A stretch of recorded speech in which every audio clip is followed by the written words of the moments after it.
നമ്മളിപ്പോൾ പോയിക്കൊണ്ടിരിക്കുന്നത് ഉരക്കുഴി തീർത്ഥത്തിലേക്കാണ്. ഉരക്കുഴി തീർത്ഥം സ്ഥിതി ചെയ്യുന്നത് സന്നിധാനത്തിന് വടക്കുവശം ഉള്ള പാണ്ടിത്താവളത്തിൽ നിന്ന് ഏകദേശം ഒരു 300 മീറ്റർ കൂടി വടക്കോട്ട് നീങ്ങുമ്പോൾ നമുക്ക് ഉരക്കുഴി തീർത്ഥത്തിൽ എത്താനായിട്ട് സാധിക്കും. ഉരക്കുഴി തീർത്ഥം എന്ന് പറയുന്നത് സന്നിധാനത്തിൻ്റെ വടക്കുവശത്ത് കൂടി ഒഴുകുന്ന ഒരു കുമ്പളം തോടുണ്ട്. കുമ്പളം തോടിൻ്റെ ഒരു വെള്ളക്കെട്ടിൽ നിന്ന് താഴത്തേക്ക് പതിക്കുന്ന ചെറിയൊരു വെള്ളച്ചാട്ടമാണ് നമ്മളുടെ ഉരക്കുഴി തീർത്ഥം. ഉരക്കുഴി തീർത്ഥത്തിൻ്റെ പ്രത്യേകത, അവിടെ നമുക്ക് ഒരാൾക്ക് നല്ലതുപോലെ മുങ്ങി നിവർന്ന് കുളിക്കുവാനുള്ള എല്ലാ സാഹചര്യങ്ങളും ഉണ്ട്. ഒരാൾക്ക് ഒരു കുഴിയുണ്ട്, ആ കുഴിയുടെ ഉള്ളിൽ ഇരുന്നുകൊണ്ട് നമുക്ക് മുങ്ങി നിവർന്ന് നല്ലപോലെ കുളിക്കുവാനുള്ള സാഹചര്യമുണ്ട്. അത് കഴിഞ്ഞിട്ട് താഴത്തേക്ക് വരുന്ന വെള്ളത്തിലൊക്കെ അവിടെ നിന്ന് എല്ലാവർക്കും കുളിക്കാനുള്ള സാധ്യതയുണ്ട്. ആ കാണുന്നതാണ് ആ വെള്ളക്കെട്ട്. ആ വെള്ളക്കെട്ടിൽ നിന്ന് താഴത്തേക്ക് പതിക്കുന്ന വെള്ളം ഒരു കുഴിയിലേക്കാണ് വീഴുന്നത്. ഒരാൾക്ക് ഇരുന്ന് കുളിക്കാവുന്ന രീതിയിലുള്ളൊരു കുഴിയിലേക്കാണ് വീഴുന്നത്.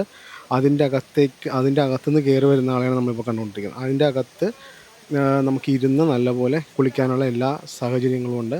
ഇതിനെയാണ് ഉരക്കുഴി തീർത്ഥം എന്ന് പറയുന്നത്. ഇപ്പോൾ നമ്മൾ പെരിയപാത വഴി വരുമ്പോൾ നമുക്ക് പല സ്ഥലങ്ങളിൽ കുളിക്കാനായിട്ടുള്ള സ്ഥലങ്ങളുണ്ട്. മണിമലയാറുണ്ട്, അതുപോലെ തന്നെ പിന്നെ അഴുതത്തോടുണ്ട്, കരികിലാം തോടുണ്ട്, പമ്പയുണ്ട്. എന്നാൽ നമ്മുടെ സത്രം പുല്ലുമേട് വഴി വരുമ്പോൾ നമുക്ക് അങ്ങനെ കുളിക്കാനുള്ള പ്രത്യേകിച്ച് സ്ഥലങ്ങളൊന്നുമില്ല. സത്രം പുല്ലുമേട് വഴി ഏകദേശം ഒരു 12 കിലോമീറ്റർ യാത്ര ചെയ്ത് വരുന്നവർക്ക് കുളിക്കുവാനുള്ള